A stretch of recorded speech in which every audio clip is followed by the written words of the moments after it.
زندگی در صدف خیش گوهر ساختن است، در دل شعله فرو رفتن و نگداختن است.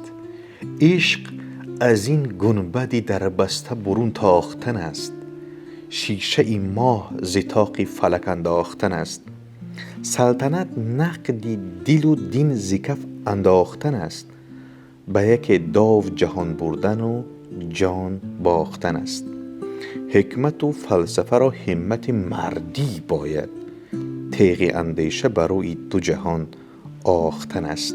مذهبی زنده دلیان خواب پریشانی نیست، از زمین خاک جهان دیگری ساختن است. زندگی همان است که ما خود آن را می سازیم. همیشه چنین بود و همیشه چنین خواهد ماند. نه تقدیر، نه بخت، نه دیگران.